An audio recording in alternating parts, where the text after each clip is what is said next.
All right, guys, welcome back into the show. Obviously, a lot to talk about from things that transpired over the weekend. So we'll kind of hit those things there. But first, Adam, how was the rest of your Thanksgiving weekend? Well, it was uneventful, obviously. The only thing that happened all weekend was that Notre Dame beat USC. That was awesome. And you were there. And, I'm repping today. That's all we have to talk about on the show today. Yeah, that's all we're going to talk about is all those good things in college football for sure. This is the 85 brought to you by Ankin Law. And if you've been injured, Ankin Law is here to help. Call 312-6-MILLION. Injury law made personal.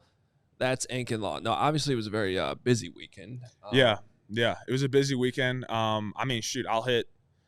I think really starting from the game, obviously really disappointing to come out with a loss on Thanksgiving Day and kind of the things that transpired afterwards. I do want to say I have a lot of love and a lot of respect for Coach and for what he's done for me, these past few years, and not only as a football player but as a person as well. And it definitely sucks to be in this position where we're at right now, considering when you look back to where we were before the bye week and how things were kind of trending at that point. Really disappointing in that regard. And it just sucks to be where you're at. I know I look at myself and really from this most recent game, and, I'm definitely not happy with how I played and the things that I did towards the end of the game. And, we all had a hand in that in some regard. And, I take responsibility for the things that I did at the end of the game. And, maybe if, I don't commit a penalty at one of those penalties there at the end of the game, maybe the outlook of the end of the game looks a little bit different. And, I think there's things throughout that drive that we all can look at, whether you're a player, a coach, whatever it is, in terms of our operation or in terms of your detail or technique. And, I was obviously one of those guys that you could have done a little bit better at. And if we were a little bit better there at the end of the game, maybe we don't find ourselves in that final position with the time ticking down to 0. So I definitely take responsibility for that. I got to be better. I've been a guy that's been talking about, being on the details, and, that's something that I really care about and really, really detail into, during the practice week. And but I got to be better in those situations. And so I put that situation, on me, and I got to be better there. And I know they expect more from me in those type of situations. So I think when situations like that happen, and obviously when, we get to the point now where we've had a few people fired, you just realize the magnitude of what's going on in this business and how on it you got to be all the time. And, I know kind of Coach has taken the brunt of it because he's the head coach of the football team. But like I said, we all had a role to play there for that final drive and really throughout the season. So there's areas that I know I can be better at and that I have to be better at going forward. And, you definitely put a lot on yourself when things like this go down, and you just kind of look inwardly and think about all the things that maybe you could have done better, and maybe the results would be just a little bit different and we wouldn't be where we're at currently. So, it definitely sucks. I'm not going to sugarcoat it. It sucks being where we're at. And like I said, I got a lot of love and respect for Coach, and, wishing him and his family nothing but the best. But yeah, it sucks to be where we're at right now, and but definitely proud of it in terms of how we fought the past couple of weeks in these games and have been battling back. But we just got to do more. I got to do more, and in order to get the results that we want to get going forward. So first of all, shout out to you because when those penalties happen in the game, I immediately hear about, oh, you're gonna ask Cole about it's I didn't even need to do that. He brought it up right away off the start. I want to circle back to that here in a little bit. More so just the concept of some of those rub routes and what really goes into that. But before we kind of zero in on that aspect of it, can we talk about those final 32 seconds and just kind of from your perspective, what really happened? Because there seemed to be a lot that happened in 32 seconds, except for the ball getting snapped as quick as it needed to be.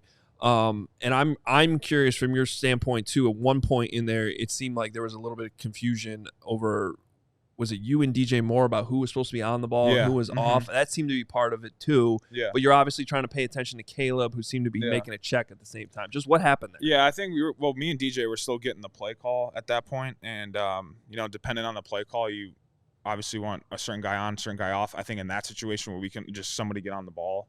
And I actually had realized that DJ was, I think, declaring off, so I had to take it and be on the ball. And then what was also strange, usually DJ's not number 2 spot, but because of the play prior, we had to hurry to the line of scrimmage and just kind of get set where we could. So a little out of position in that regard, just because of the nature of where we were at in the game with the clock ticking down. And but we definitely, I'll say, I got to be better there again. And we got to be better as players on the field, operating a little bit quicker, communicating better, and understanding, where the clock is at that moment. So obviously, it sucks on the play prior to have the sack happen, and then having guys to rush back. We had some vertical routes there on that play, and it's hard to get back in time to really get set and for the next play, for the next play that's going to happen. But I think as players, I think we can just do a better job of operating a little bit quicker and getting set quicker and getting that play call relayed throughout the line of scrimmage and down to the most outside receiver. And were you guys trying to run essentially the same play before? Or no, because there was a little confusion about that. Because Matt Eberflus originally said after the game that you're trying to re-rack the play, but if you're trying to run something different, then I guess that makes a little bit more sense about why. I wouldn't say re-rack the play. Definitely like re-rack that type of formation a little bit. So I think it was empty on both plays. And then we were just trying to get that play call relayed, and obviously what happened, and it's not a good look on anybody, players or coaches. And I think as players, we have to be much better in that scenario. So look, I think including here at our CHGO studios and televisions all across America, you had a lot of people yelling at their televisions, timeout, somebody called timeout. So obviously that all happened. What can you tell us about the fallout that happened afterwards? Some of it's been reported. I know Jalen Johnson talked about it publicly yesterday on the radio.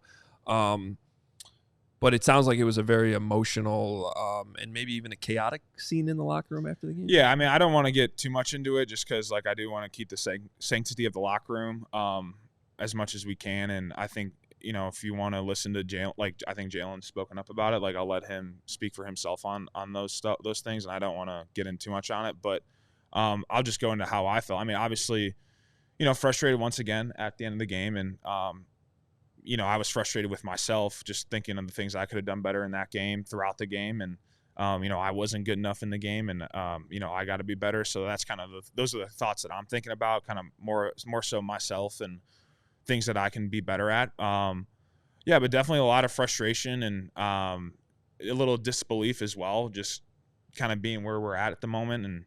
And look, I mean, I don't think we necessarily had our best stuff the other day, with the short week, but we battled back, and it's hard when you consistently feel like you're battling back and you just keep coming up a little bit too short, and we've all felt that. But I think what we can look at as players is we just got to be better, earlier in the game. I think, if we score one time in that first half, it's a different result at the end of the game. And I know it always doesn't exactly play out like that, but those are the things that you look at. And I'm not a believer in, one play dictates the game, even though at times it does come down to a couple plays here and there. But, I believe that there's things throughout the game that we could have been better at. But, I think the aftermath of it, I mean, obviously it sucks, man. It sucks. And, we believe that we're a really good football team with a lot of good players, but we've just been coming up short lately, and the results haven't been there. And at the end of the day, this is a results-based business. So did you leave Detroit thinking like, hey, they might actually do that, we might actually have a new head coach by the time we come back on Monday? Just for yourself, speaking for yourself, just emotionally, where were you on that? It's Thanksgiving, you're going to bed, the fallout Friday. I mean, you guys were off for the weekend at that point. I mean, what did you think might happen, and how did it all play out from your end? Yeah, I think for me, after the game, I wasn't thinking too much about that stuff. Again, thinking more about myself, things that I could have done better. And, obviously when you kind of see some things, you're like, okay, something could happen. But, I mean, I've also been here and know that that's not part of the history here, in terms of letting a coach go middle of the season. So you understand that history of it. And, I mean, I guess I was a little surprised on Friday for them to take action on it. Obviously, like I said earlier, have a lot of love and respect for Flus, and I didn't know where they'd go with it, and I guess the decision is what it is, and again, it just goes back to this being a results-based business, and the results haven't been there, and then unfortunately, the first person they kind of go to is the head coach of the team, and coach kind of had to take that. But like I said, I feel like there's a lot of culpability amongst everybody, not just him, but players as well. And we got to own our part of that as well. And I know I for sure I do as well. So it just sucks to see how that all transpired, but kind of is what it is. And at this point, we got to be able to hit kind of a reset button here for these final 5 regular season games.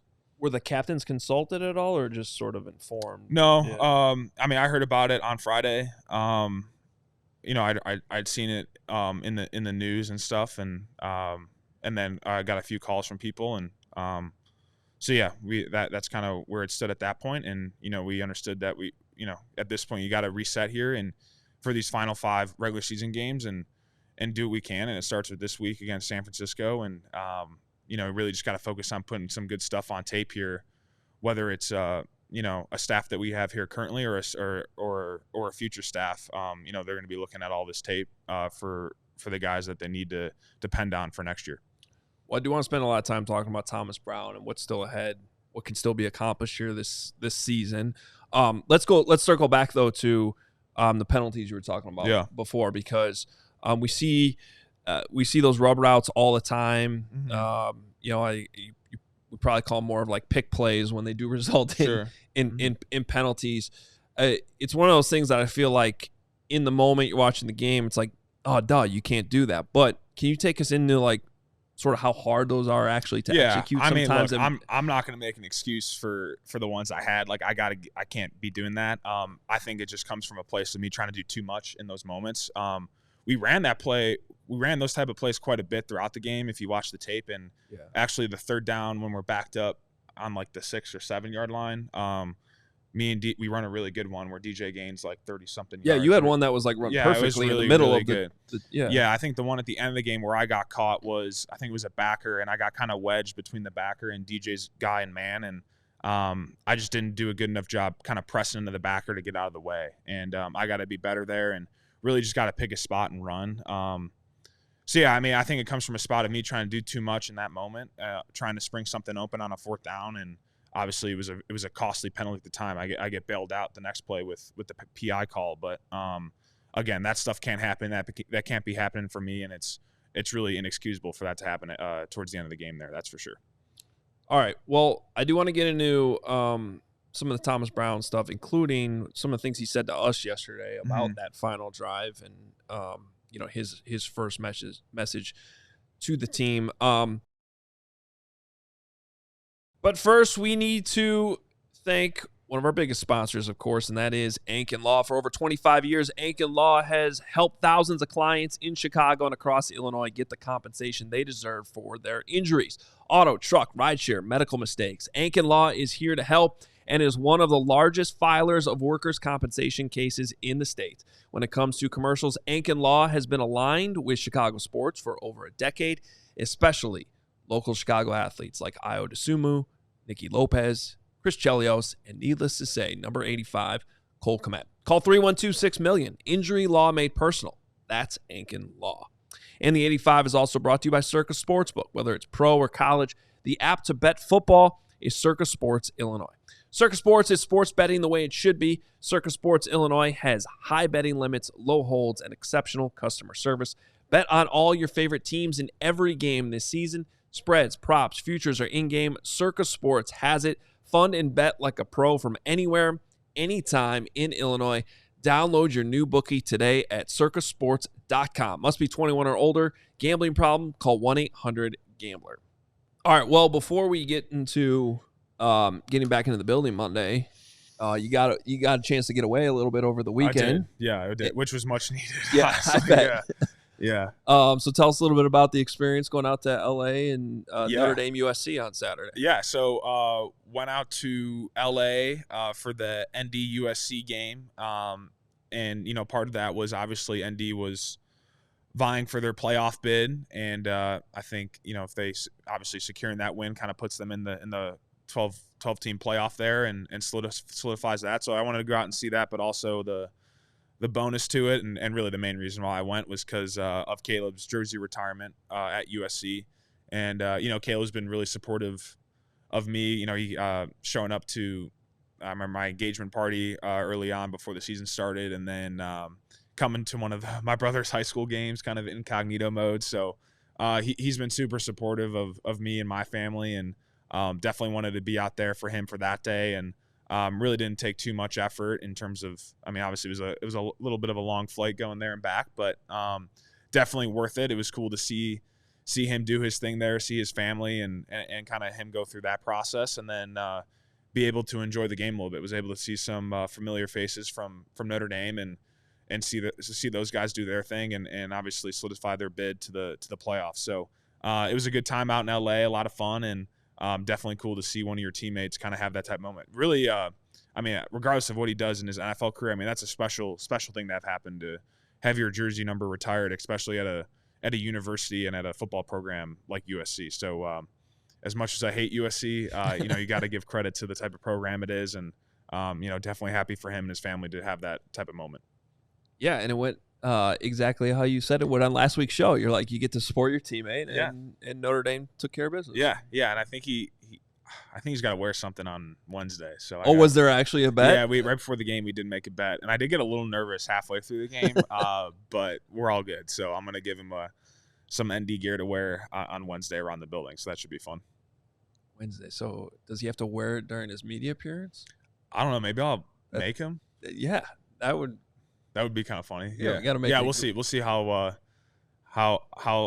frequent in the building he's gonna be wearing it around. But I'm gonna try and push that for his media appearance. Yeah, for sure. Come on, that would be great. All right, so and now Notre Dame gets a couple weeks off before they have to play. Yeah, the playoff so game, right? I think that's we were kind of talking about the playoff before the show. Just I think the advantage that ND has, what I don't think people have thought about, is they don't have to play the conference game, and you can feel about that however you want to feel, but it kind of acts like a bye week for us. Yeah. We don't have to play obviously a high end opponent to get to and then go into the playoffs. So a lot of these teams have to do that, and I think we're in a good spot. So now they got a couple weeks here to kind of reset, and then they'll get a home game for one of the playoff games, and then go on from there. So I think it sets up nicely for them. They've been looking good in my opinion. So we'll see what happens. Yeah, it is a little weird. Like you get to the reward for being in these conference championship games is you get to earn a bye if you win, which is good. But then you don't get a home playoff game. Right. So it's kind of like, I guess it's a little bit of a give and take. Because sure. So I don't know. It'll be interesting to like if Notre Dame has to play like an SEC school, at home. They have to play up, play up in South I don't think Bend. those schools ever come north. Like no, they don't even come north in September. Think about how December. different that is for like NFL and college. Yeah. Like Miami just played a game in Green Bay. Like that doesn't happen in college like that. So and that type of weather obviously plays a role, and if you're not used to it, for sure, for those guys down south. So it'll be interesting to see how that plays out. Kind of give it more of a pro feel to it. If you got like Alabama coming to Notre Dame, like that'd be a cool matchup to see. But definitely does not happen often, and obviously the college football season ends Thanksgiving weekend, so it doesn't get usually terribly too cold out. But now you're going to be in December, and later in December having to play a game in the Midwest in South Bend right off the lake. So we'll see what happens. Yeah, we'll see what those matchups are. I remember Alabama played at Wisconsin in September, and I think even then they were talking about like it's the farthest north they've played in. Oh, really? In like forever. And I was like, okay, it's 70 degrees out. Yeah, like it doesn't matter. Yeah. But later in the year, definitely got to play a role. Definitely. 100%. So you get back and back in the building yesterday. Yeah. Thomas Brown had a press conference with us yesterday and talked a little bit about his first team meeting with you guys, I guess. Now you've been with him for a few weeks now, with him being your offensive coordinator. But what were, I guess, your first impressions of his first meeting in front of the entire team now as the interim head coach? Yeah, I think same first impressions that I had when he took over as OC for us. Obviously a super direct dude, and is very direct in terms of what he wants and how he wants it done and what he expects from us as a team now. And those are all the things that were relayed to us offensively. And now it's kind of just projecting that throughout the whole team. And kind of what's expected here over these last 5 games of the regular season. So I know we're all behind TB here, and we're going to be playing hard for him for the rest of the season, and he demands that out of us, and I think that we've all been really receptive to him offensively, and I'll be interested to see how the guys on the defense kind of take hold of him now that he's going to be more in that head coaching role. So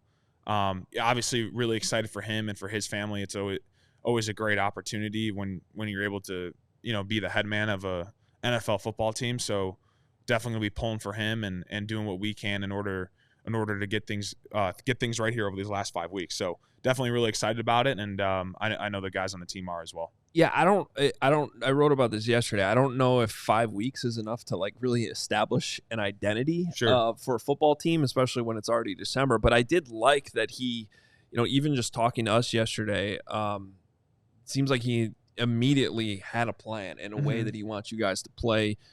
He said that he always believes in it, stands by it. Football is a violent game, and it rewards those who play the game violently.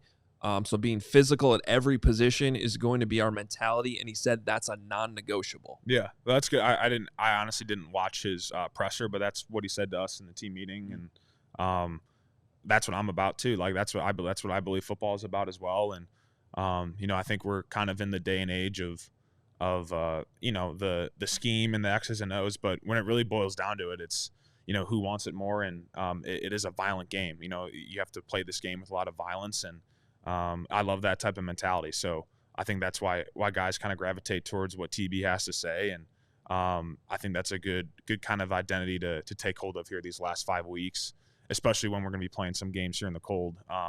But yeah, I think guys are really excited about it, and definitely came off well in the first team meeting. He also said 3 abilities: coachability, accountability, dependability. And I also like that he included himself in that. Like he's like, I'm not above being coached myself. Yeah, too. And I think that was those 3 things were also talked about in our team meeting. So I think you guys got the team meeting in the presser. So I think you could pick up on the vibes that he gives and his type of demeanor. And I don't know. I think it goes over well. I don't know how you guys feel about it. I don't know if you were intimidated or if people in the room were intimidated by him, but I think it goes over well. And I think he's real about everything that he's saying. And if he knows that if he's going to coach it, he's got to take it at sometimes too as well. And I think he's really good and fair about that. And he's not going to treat people differently. There's a standard set by him, and he expects that from everybody across the board, no matter what type of role you have. No, look, I said this a couple weeks ago. And we're obviously in different positions here. You're in the team meetings. I'm obviously not, but I have the perspective of the amount of coaches that have come through that building and I've interacted with. And I mean this when I said this a couple weeks ago. I'm big on first impressions, and I don't know that there's been a single coach from head coach down to assistants that have come in and given me that good of a first impression right away from just a press conference. And that was when he took over as OC a couple weeks ago. And same thing yesterday. Intimidation is an interesting word you just used there. Yeah. I don't know if I was intimidated sitting in the front row yesterday, but I was. My ears were certainly perked up, and I was listening, hanging on every word he was saying. You couldn't hear anything else around him. That's for sure. Like you're definitely dialed into what he has to say, and I mean, he's obviously a very natural and good presenter as well. That I think that is a skill, and to be able to do that and command a room like that where everyone's listening in and kind of hanging on to every word.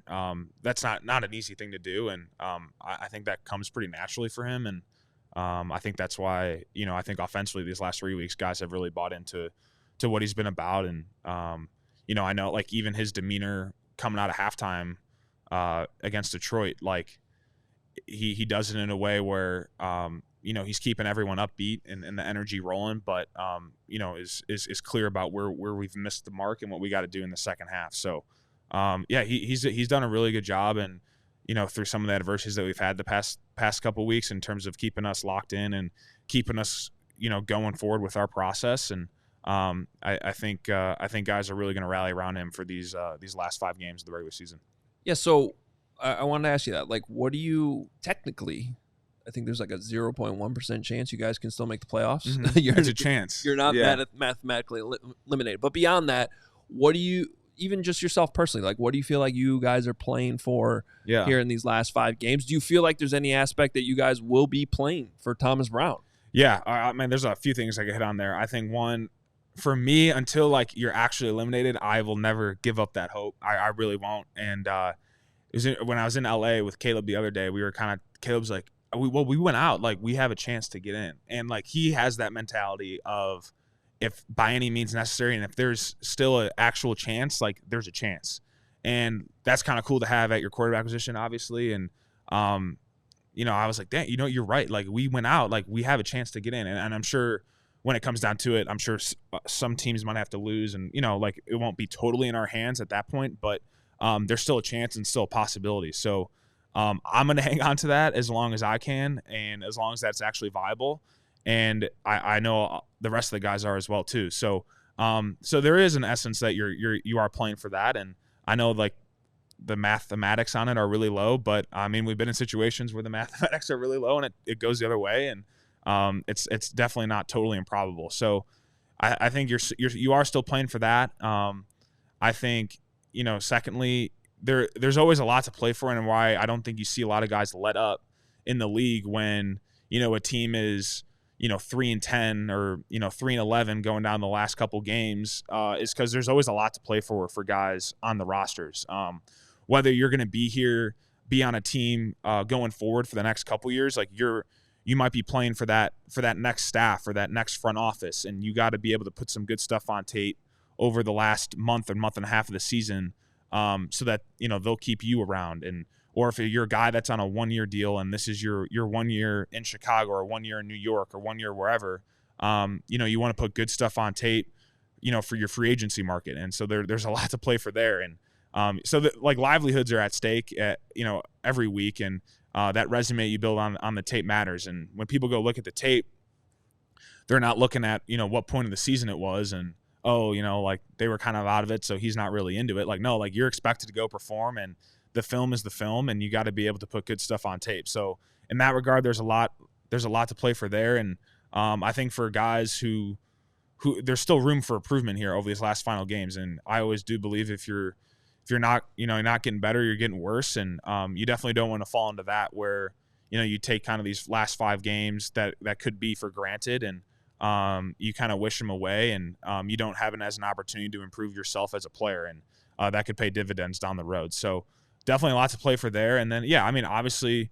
look, this is a results-based business, and I think I know I do. I have a lot of, respect for TB and in terms of how he's handled his stuff. And, you go 5-0 here down the stretch and things look really good. I mean, who knows what can happen? And because this is a results-based business, and it's hard to ignore the results when they do happen. So, look, at the end of the day, I'm taking it one game at a time still. I don't want to get too ahead of myself on any of that stuff. But at the end of the day, like this thing is about results, and if the results happen, who knows where this could go. Well, and also, like, and I know you guys said this last week, and I feel you on it, like, you guys are way beyond the moral victories. Yeah. That being said, you did just play – you went through 3 straight games in the toughest division that's in the league right now, and all 3 of those games came down to the final play. Yeah. So there's plenty of evidence here that what you've been saying all season is true, that there's plenty of talent on this roster to win football games. So I don't think it's inconceivable at all to think that, you guys let me just say that I would not be surprised if you guys did go on a little bit of a run here after this coaching change. Yeah, I mean, I always have thought it's possible, and we've been really close. And I hate to dwell on things in the past always, but like, you're really a handful plays away from like being in the playoff picture. So like that's I think that's, I don't think I'm wrong in saying that. So you're a handful plays away from being in the playoff picture, and kind of shows how close you are. But I mean, that being said, we all know it is a results-based business, and the record is the record, and I do believe like your record is who you are, and that's where we are at the moment. But I do believe that we are capable of going on a run here, especially these last 5 games, and but we'll see where it goes, man. I mean, I know for me, like obviously I've had a lot of change since I've been here year one. Like my one constant here has been change, and I've had I think what is it now? 3 head coaches, 5 or 6 play callers, and 10 quarterbacks. Like, it's a lot of change, man. And so, like, I mean, obviously I would like to keep this rolling and trying to keep things the same where we can. But I also understand the results have to come with it. And, that's going to be on us to do the best we can to get the results that we want. The thing that sort of gets lost in this sometimes that I've come to appreciate is there's a lot of coaches on this coaching staff that are now put in a position where they don't know what's going to happen. Yeah, in a few weeks. That's kind of the name of the game anyway, every year. But certainly when you're in a situation where you have an interim head coach, they all have families. I know you're close with your position coach, Jim Dre. Just how do you feel like the vibe is right there with the coaching staff right now? And I guess what have you observed, if anything, so far about Thomas Brown just keeping the coaching staff together? Because there's been some interesting dynamics going on there too. Yeah. Now that you've had 2 coaches fired within a few weeks in the same season. Well, I think what I said about the players applies to coaches as well in their business, because I think, regardless of decisions that are made here down the road, this is a great opportunity for everybody to show what they can do in these type of roles. Whether you're TB or receivers coach, Coach Beatty, like, these are all opportunities now for everybody to take a step up and show what you can do in a different role, and whether that's continuing that role here or somewhere else, like, it's an opportunity. And I think we all recognize that. We all know that. So that goes hand in hand with the player and coach. And I think, kind of going back to the game and stuff in terms of how I operate and feel, like, I definitely play for the people that, support me the most, and that the people that are in my corner in the foxhole with me. And, Jim's been that guy for me since he's gotten here. And, so there's always, like, I don't want to let him down. And it spreads through, like, the magnitude of this thing is, like, when I play, it's not always for me. And, like, obviously I play for myself because, like, I want to play football and all that stuff. But, like, there's a lot of people that are dependent on me. And, the tape that I put out goes on the tape that, Jim Dre has, and it goes on the tape that TB has, and it goes on everybody's tape that's affiliated with the offense or with me at the moment. And that trickles down to a lot of people. It trickles down to their families, and it can affect a lot of things. So, there's a lot to it for sure. And, but there's always a lot to play for. And I'm excited to see, how guys operate here in these new roles. And it's just a good opportunity for everyone in this final 5-game stretch. Well, it'll all start this weekend. Another road game going on. You got to fly back out to California. Yeah. Sorry about that. No, that's all right. It's all good. It's all good. The seats are comfy. I'll be fine. And it'll be a little bit warmer. That was a good move by you over the weekend going to LA, because it was like 15 degrees here. Yeah. No, we left that morning. I think it was like 8 degrees in the morning when we got in the car, me and my fiance, and then we landed, and it was 73 degrees and sunny in LA. I was like, this ain't bad for a little day trip. So we were in the sun all day. It was kind of nice. And then get on the flight and fly back, and we were back about at midnight. So it was actually not too bad at all. It wasn't as bad of a trip as I thought it would be. And, I was back in my own bed and woke up the next morning in my own bed, which is always a plus. So, it was actually a good little trip to get away from the cold here. Yeah, we did. My family and I did the Jeeps on the Run charity event Sunday morning. Oh, nice. Toys for Tots, great cause. It was a lot of fun. But you got to decorate your Jeep. And I was out there like Saturday night. It's like 10 degrees. I'm trying to decorate this. I'm like, isn't it crazy how it flips just like dude, that? I couldn't feel my hands. I'm like, this is miserable. What am I doing? Yeah, there was guys on the team that were like that haven't been up north here or in the cold, and we were in middle November late October, and they were just like, "Hey, this isn't that bad." Well, we had a great fall. We did have a great fall. It was a great fall, and then but it turns quick. Like before you know it, it's 10, 15 degrees out, and it doesn't change. So that's kind of where we're at this point. But it is what it is. And then guys are reevaluating their contracts that they've signed. Like, I don't know if I really want to sign up for this. It is crazy. And you know what? The same thing happens in the spring. It'll be like in the 40s forever, and then all of a sudden, okay, now it's 80. It's 80. Summer. Yeah. That's Chicago weather. That is Chicago for you. All right, we want to talk more about this game coming up against the 49ers. I have some questions about that, and we'll get into it next. But first,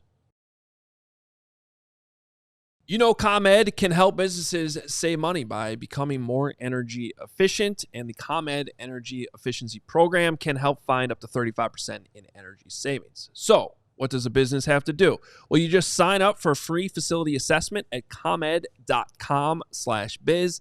And why aren't more businesses doing it? Well, maybe they just forgot the website. So here it is again, comed.com/biz, B-I-Z, comed.com/biz. Terms and conditions apply. Offers are subject to change. Actual savings will vary by customers' energy usage and rate. The ComEd Energy Efficiency Program is funded in compliance with state law. And we're also sponsored by Chicago Sports Network, the new home of Blackhawks, Bulls, and White Sox games. CHSN will broadcast more than 300 live games per year across the Blackhawks, Bulls, and White Sox, and will feature a full lineup of original Chicago-focused sports content. They're also Chicago-based, Chicago-built, and Chicago to the core, and they're bringing it to every corner of Chicago across our 77 neighborhoods and beyond. At CHSN, Chicago comes first. Visit chsn.com for more info on how to watch the Bulls, Hawks, and Sox games all season long. All right, so I thought it was funny. I got to give Pat Finley a shout out real quick from the Sun-Times because he had a semi-serious tweet the other day that Thomas. Pat's always wearing some really funky sweaters in the locker room. I'm glad you said something so I don't have to. Yeah, is that bad? I just said that on here. No, I think it's funny. Like I walked in, and I was like, "Oh, nice sweatshirt, Pat." I don't know where he gets them. The brands. I'll have to get the brand names from him. But yeah, there's always a funky sweatshirt going on when I'm. They're colorful. They're colorful. Yeah, they're colorful for sure. Colorful. Yeah, I wonder. I don't know where he gets these things. I have no idea. I don't hate them, by the way. I think they actually look cool. Like I'm actually serious. They're very funky. They look comfortable as well. Very cozy and. Yeah, I do kind of want to know where he's shopping for him. Though, yeah, me too. I wouldn't know where maybe he'll toss. Okay, sorry, I didn't mean to. No, it's great. You said his name, and that popped in my head. Well, he's got some funky sweaters and some funky ideas, including I think he was semi-serious in saying that Thomas Brown should become the first head coach that coaches from upstairs in the bar, and I think he got killed for it. Although TB actually, I think he was somewhat serious for at least half a second, was like, yeah, I thought about it, but did he say that? He said that yesterday in the press conference. That's funny. But no, he'll be downstairs. Some people have some concerns about that. He's used to calling plays upstairs. I don't know. I mean, I don't know anything about that because obviously I've never called plays before. I'm sure just from a view standpoint, people just think from a view standpoint. Like, well, you definitely see better up there. Yeah, for sure. But yeah, if you're head coach, you got to be down on the field with your team. For sure. Obviously. Who was the Penn State coach that did that? Joe Paterno did. But that was because he broke his leg. Right. Yeah. I was actually that's a fair excuse to go up to the box. I was actually at that game. It was at Camp Randall Stadium. Jonathan Casillas, Badgers linebacker, just went flying out of bounds and took out Joe Paterno, who I think was 80 at that point, around that's there. Brutal. Just took him out. And so yeah, he had a coach from upstairs. Wow. That. Head coaching from upstairs. Yeah. Well, that's funny. He said that. He was obviously kidding, but yeah, he's not actually doing that. But no, he's not. Yeah. You're like, wait a minute. What's happening? I mean, shoot. Yeah. I mean, I think as long as the communication with, I don't know, is Chris Beatty usually downstairs or upstairs? Because I would think if he's now the OC, he might go upstairs. He's been on the field with us. Okay.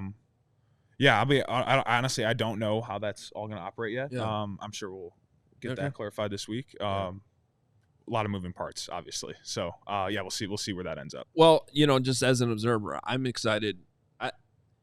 Look, unfortunately, the Bears have been in this situation before where they could either fire a coach before the season's over or not.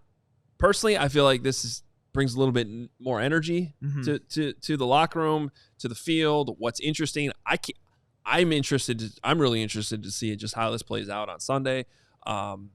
What Thomas Brown's like down there on the sideline, what it all looks like. And I imagine that you guys as players too are kind of excited to get out there and see how it all goes. Yeah, absolutely. I mean, like I've said, I'm excited about it, and it's another great opportunity here this weekend. And it'll be cool to see how TB operates in this head roll. I'm sure it's going to be very similar to how he operated the offensive side of the ball, but now it just expands to the whole team. So we're behind him, and I know the coaching staff's behind him, and we're going to do everything we can to finish out this regular season strong and just put some really good stuff on tape here for this final stretch. You also get to play against one of the more famous Bears fans out there, George Kittle. Yeah, George. Yeah. Also, George is great. He's a great personality. I think everyone has seen that. I didn't watch the receivers show, which I still don't know why he was on because he's a tight end. But I mean, he obviously has a big personality, and I think obviously one of the best tight ends in the league, and just does everything at a very high level. And he's a lot of fun to watch on film, and definitely a guy I look forward to seeing on this Sunday, but a guy that I like to watch on film a lot and try and take some things from his game. But he's definitely a special player, and it'll be cool to see him this Sunday. He's having a great season too. Yeah. Numbers have been back up, and it's always fun to watch George Kittle play, even though he went to Iowa. Yeah. I'll hold that against him. Keys to the Game presented by Circus Sports. Download the Circus Sports Illinois app at circusports.com/Illinois-app. Yeah, well, I think I know we've talked about it quite a bit this year, but getting off to a fast start on the road when we're traveling like this is definitely paramount, and playing with a lead. So we obviously haven't done a good enough job throughout the season doing that, but that's something that we got to do this weekend, and something that'll be a focus for us is getting off to that fast start. Because I do feel like for us, like once we get those first couple first downs, things start rolling for us on offense, and we gain that little bit of confidence. So we just got to find a way to get in rhythm early, get that first down of the game, and then I think going on from there we'll be set. So that's big for us. Obviously, traveling with the run game, we need to bring that along as well. I know defensively they're looking to get those takeaways still, and I think if we're able to put all those things together along with our kicking game, we'll be good to go. So obviously a very good I still think a very talented and very good opponent despite their record. So I think this will be a good matchup for us, a good test for us. I know that their record's probably not what they expected to be at this point in the season, but still a team that has been in the Super Bowl very recently here and got a lot of talent on their roster. So we'll kind of see who's up for them in the game availability wise. I know they've had some health stuff the past few weeks, but whoever they put on the field, we got to be ready for, and just definitely excited about this matchup against a team that's been very successful over the past few years or so. Have you played at that stadium yet? First time. First time. So this was I was thinking of all the stadiums, it'd be a first for me this year. It was Houston was a first. This will be a first in San Francisco, and then Arizona. That was the first time I was there as well. Okay. So, a couple firsts for me this year on the stadium list. I think what I have left, I haven't played in Baltimore. I haven't played in Philly. And I technically haven't played in Miami, even though I played there in college. So I don't know how you view that. But, so those are different for the Dolphins. Yeah. So a few stadiums I haven't been to yet, but this will be a first time going to San Francisco, so definitely looking forward to it. It's interesting. Yeah, you don't like it? So I was actually there for the first game that was played at that stadium because the Bears opened on Sunday Night Football against the 49ers when the stadium opened. Okay. It's just it's not bad. It's just kind of funky, like the way it's designed. The one side of it is like mostly suites. It's almost like you're playing with like mostly a building. Yeah. On one side, and then the rest of it's more like regular stands. Okay. And it's just sort of, I don't know. I'll be interested to see it now. Yeah, I'll be interested to see what it's about. It's grass, right? Yeah, it's grass. And they had a Super Bowl there. It's not a bad stadium. It's just a little bit different. Okay. And I know the locals out there kind of complain because it's in Santa Clara. It's not really in San Francisco. Right. Well, I feel like that's most stadiums though. Like that's true. Dallas is not really in. Dallas, including the Bears playing it tonight. So. I mean, there's a few stadiums. I feel like most stadiums are like that. Like New York's not really. It's not even in that state. It's in New Jersey. It's in a different state. Yeah. Yeah. Like I don't know. Yeah. I mean, very rarely do teams are they actually in the city. I think technically though, the 49ers are the farthest outside. Yeah, okay. It's like I know the last time I went there, I flew into San Jose. Oh, did you? Because it's actually closer than San Francisco. Yeah, San Francisco's always been weird for me. I've obviously played out there in college when we went to Stanford in Palo Alto. So I have mixed vibes about San Francisco. I'm not sure if I love the city or not, but I'm going to give it another shot here when I go in. And obviously we don't spend enough time to actually get a full feeling on the city, but usually you can catch some of the vibes while you're there. But definitely excited to go get the stadium in, and obviously any opportunity to go play on Sunday is a lot of fun. So definitely excited about the trip this weekend. All right. And any question for me to close the show? Question for you to close the show. I don't. Okay. Honestly, I don't. No questions. There's been a lot through my mind, obviously, the past few days, so I didn't have time to I'm come up with a question. With everything going on, you didn't think of a question. I didn't come up with a question. That's ridiculous. Yeah, that's too bad. Yeah. Well, well, I appreciate you guys listening. Obviously, appreciate the support throughout the season so far, and looking forward to the support for these final 5. And obviously, hasn't transpired the way I've hoped that it would. And look, it's not easy coming on doing these things, especially with what's been going on the past few weeks. But part of the deal, part of being a professional, and obviously things that we have to address and talk about. But I appreciate the support along the way, and we will be seeing you guys next Tuesday on the 85. And the 85 is powered by Ankin Law, injury law made personal. They're here to help. Visit AnkinLaw.com to learn more.